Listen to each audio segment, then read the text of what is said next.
say your ad was not 30 minutes, 30 seconds, it was 25 seconds during the 7 years, and therefore adjust the payment options for them. So we've been collecting data for a long time, and with the mega trends of social, IoT devices, and everything else, every time we swipe and click, we're collecting data.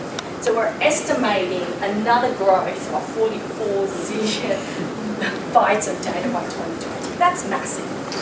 But who can tell me how much of that data we harness for intelligence? What percentage of the data do we use? 1%. So when you think about it, you can see why I'm so excited about these new trends that are going to come up, because when we tap into even a small amount of the new trends that are going to come up, because when we tap into even a small amount of this data set, it's amazing what we can do, both from a profitability for organisations as well as what we can do for our society. So, and that's no surprise that we've seen 300% growth in AI. So I was looking at a report just recently. Australian startup businesses, one of the biggest growth areas is in the data and AI space. 14.5% growth from last year, just in the startup business in the Australian market. So as we can see, what we're doing in terms of technology is we're simplifying it, taking it into market, and I will talk about how we're trying to make it for the masses, not for the exclusive anymore, where you have to have these mega projects like the telecommunication companies. So it's how do we fail quick, learn quick, reiterate on our learnings, and go to market with better products and services. And if we look at the power of the cloud and what the cloud is brought into this new mega trends of the data, big data, it's an immense advantage. With the power of cloud, we can scale our solutions a lot faster. And I'll talk about what we're doing in terms of the Microsoft Azure platform to enable organizations to really improve on this developer operationalization of data strategies to do things quicker rather than years and years of lifetime. So I'm just going to throw some stats at you in terms of what are some of the industry call-outs for organisations and the benefits around data and AI. And we are seeing this. We're seeing it in the Australian market, we're seeing it globally. So if we look at it, 90% of business leaders are expecting to see a change through data. And this is bigger than the internet. So this was an Accenture report that came out.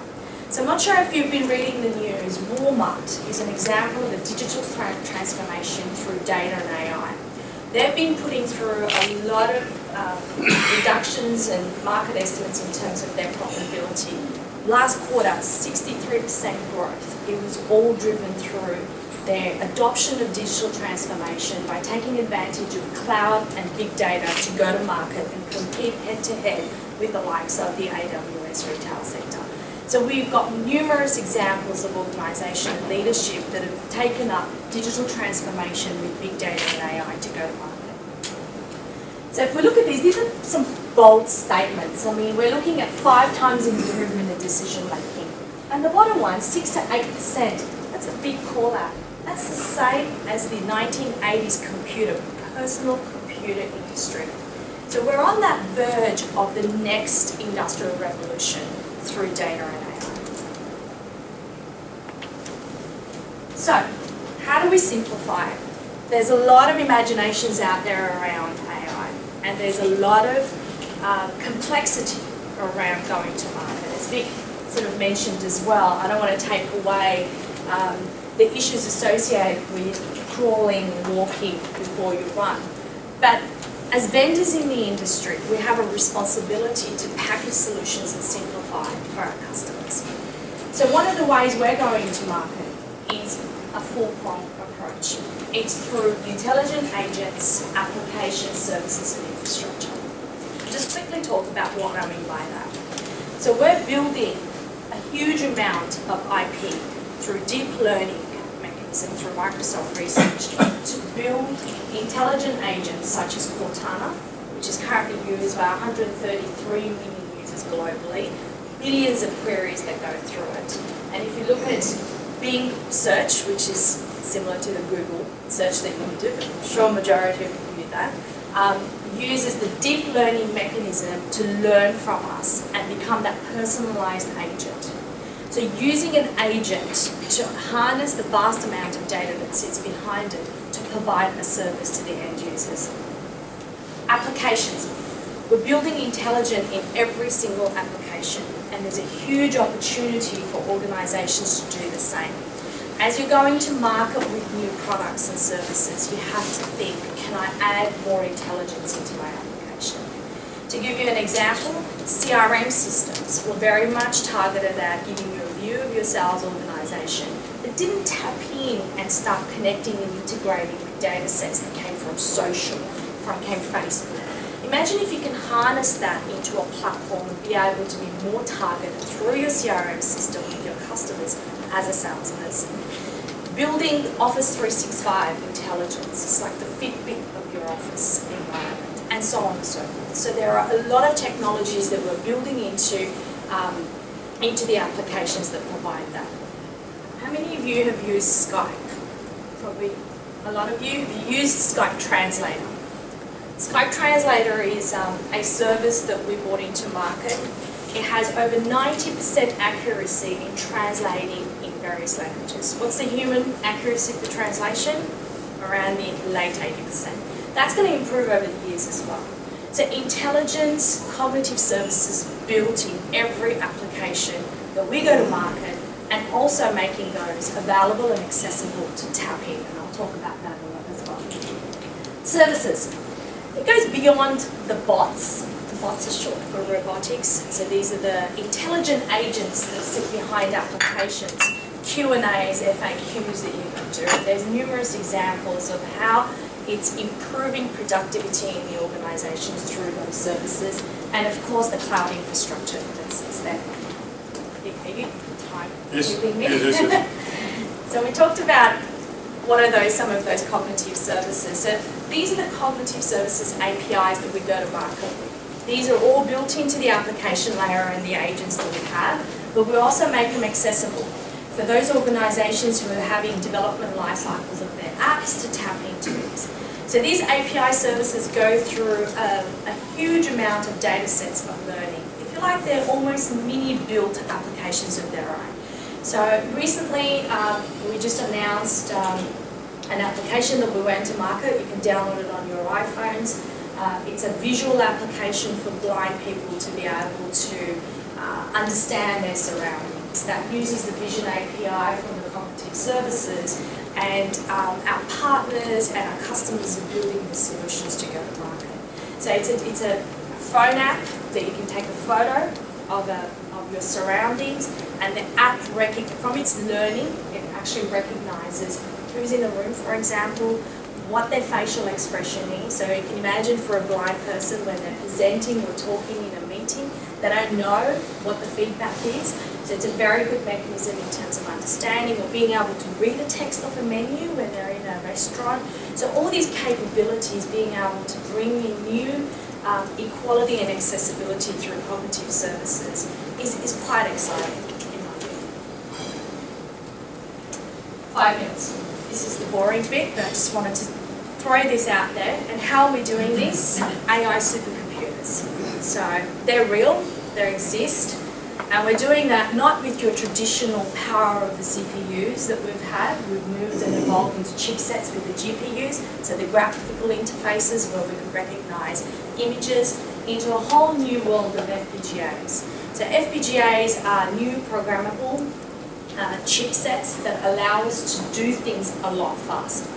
So we can translate 36 million books in a library with various languages, say 10 in about 76 seconds. You can't get a coffee for that, you have to wait a bit longer. So if you can imagine the power of the supercomputers to sit behind this with the computer, then the whole issues around big data and how much data you can churn and take it through the machine learning capability is huge. I'm going to spend just, I think it's a couple of minute video, but this is the message around, I can talk about this a lot because I feel very passionate about it, accessibility and inequalities, and there's only 1 billion people around the world.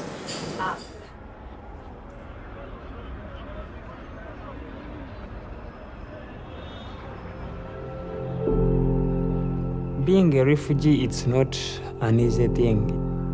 I was born in Rwanda. When I was 5 years, genocide took place and my family were brutally killed. The truth is, I don't know how I survived, but finally I crossed to Uganda. When I reached 16 years, I was like, I want to be a computer wizard. When I finished my degree in information technology, I wanted to serve my people who are refugees.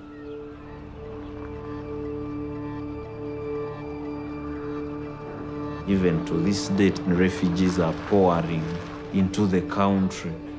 They've lost a home, they've lost their dreams, they've lost their nationality. We receive them, restore their health where no one else can go. When I found out that it took 6 or 7 weeks to get information about the services that they provided at the healthcare clinics, I was really amazed. By the time you discover it is an outbreak, it is 1 month past. But with digital data capture, it's a matter of a click. Digital data capture does an amazing job at giving us immediate feedback. Behind that, there's the Azure cloud. We have web services that take that information up into the cloud. We have SQL services that gather that information in a usable format. And then on top of that, we have Power BI, which is providing visual representation to tell them exactly what's happening. Digital data capture, it is for now. You collect data now. You compile reports now. You easily make decisions now. 2 months ago, we had a lot of malaria cases. Then the system showed us that we were going to have an outbreak. We went to the community, told them how to prevent malaria. Because we are able to detect this increase happening in real time, we are able to avert that before it reaches to the outbreak level. This technology is saving lives. When you restore people's health, you restore their dreams, their hopes, all that they think they have lost. Working in a refugee setting, I'm serving my own people. Whenever I'm with them, it's like I'm home.